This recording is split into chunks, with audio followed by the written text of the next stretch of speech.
दोस्तों ये वाला वीडियो काफ़ी इंपॉर्टेंट होने वाला है क्योंकि हमने इसमें जितने भी क्वेश्चन लिए हैं काफ़ी सिलेक्टेड और इम्पोर्टेंट है। तो चलिए देखते हैं। भारत का सर्व प्राचीन धर्म ग्रंथ कौन सा है? तो वो है वेद। ऑप्शन ए वेद। वेदों की संख्या कितनी है? तो वेदों की संख्या होती है 4। ऋग्वेद, यजुर्वेद, सामवेद, अथर्ववेद। तो ये 4 वेद हैं। वेदों के संकलनकर्ता कौन है? तो काफ़ी इंपॉर्टेंट है। ऑप्शन ए महर्षि वेदव्यास। कृष्ण द्वैप यान महर्षि वेदव्यास इनका पूरा नाम है। तो महर्षि वेदव्यास वेदों के संकलन करता है। किस वेद में जादू टोने का वर्णन है? यह भी काफ़ी इंपॉर्टेंट है। Option D Atharvaveda. इसमें जो है जादू टोने का वर्णन है। सबसे पुराना वेद कौन सा है या फिर सबसे प्राचीन वेद कौन सा है? तो ऋग्वेद है। ऋग्वेद है सबसे प्राचीन और पुराना वेद। गायत्री मंत्र का उल्लेख किस वेद में दिया गया है? तो ये ऋग्वेद में दिया गया है और इसके जो लेखक थे गायत्री मंत्र के विश्वामित्र, उन्होंने ही गायत्री मंत्र का उल्लेख किया है जो कि ऋग्वेद में है। कौन सा वेद है जो गद और पद दोनों में है, यानी कि इसमें गाने का भी उल्लेख है, संगीत का? तो कौन सा वेद है? सामवेद। सामवेद है जिसमें गद और पद दोनों में है। इसे भारतीय संगीत का जनक भी कहा जाता है, याद रखिएगा। अष्टाध्यायी पुस्तक के लेखक कौन है? तो इनके लेखक है पाणिनि। ऑप्शन सी पाणिनि जो है अष्टाध्यायी पुस्तक के लेखक हैं। और एक महत्वपूर्ण पुस्तक और है रजत ताड़नी, जिसके लेखक है कल्हण। तो इन दोनों पुस्तकों को याद रखिएगा, प्राचीन पुस्तकों के सबसे महत्वपूर्ण पुस्तक है। सर्वप्रथम सिक्कों पर लेख लिखने का कार्य किसने किया? तो सिक्कों पर लेख लिखने का कार्य किया है यवन शासकों ने। ऑप्शन बी इसका राइट आंसर होगा, यवन के शासकों ने।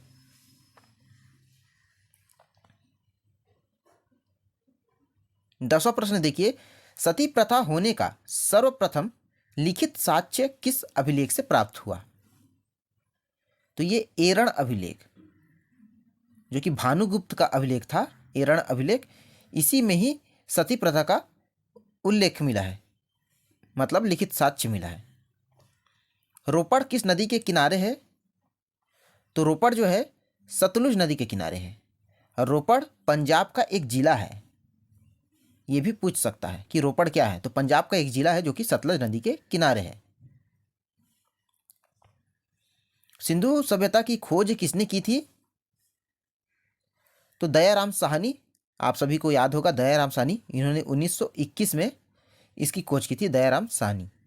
इनका पूरा नाम क्या है? तो राय बहादुर दयाराम साहनी। महाजनपदों के समय अवंती महाजनपद का राजधानी क्या था? तो अवंती महाजनपद की राजधानी उज्जैन थी। Option D Ujjain. और उज्जैन जो है किस नदी के किनारे बसा हुआ है? तो शिप्रा नदी के किनारे। गौतम बुद्ध ने अपना उपदेश जनसाधारण की किस भाषा में दिया है? तो गौतम बुद्ध ने अपना उपदेश जो है जनसाधारण की किस भाषा में दिया है? तो ये संस्कृत भाषा में दिया है। गौतम बुद्ध ने संस्कृत भाषा में अपना उपदेश दिया है। ईसाई धर्म का प्रमुख धर्म ग्रंथ कौन सा है? तो बाइबल। ऑप्शन ए इसका राइट आंसर होगा, बाइबल। एलोरा के प्रसिद्ध कैलाश मंदिर का निर्माण किसने कराया? ये मोस्ट इंपॉर्टेंट क्वेश्चन है, एग्जाम में कई बार पूछा जा चुका है और आगे भी पूछे जाने की संभावना है। तो इसका राइट आंसर होगा राष्ट्रकूटों ने। और ये जो अजंता और एलोरा की जो गुफाएं हैं वो महाराष्ट्र में है, महाराष्ट्र के औरंगाबाद में, जिसे राष्ट्रकूटों ने निर्माण कराया है। किसके शासनकाल में चीनी यात्री फाहियान भारत आया था? तो चीनी यात्रियों का भी काफ़ी जिक्र होता है एग्जाम में। तो चंद्रगुप्त द्वितीय। चंद्रगुप्त द्वितीय के शासनकाल में चीनी यात्री भारत आया था। निम्नलिखित में से किसने कुतुब मीनार के कार्य को पूर्ण कराया? क्वेश्चन को समझने का प्रयास कीजिएगा। कुतुब मीनार के कार्य को पूर्ण कराया।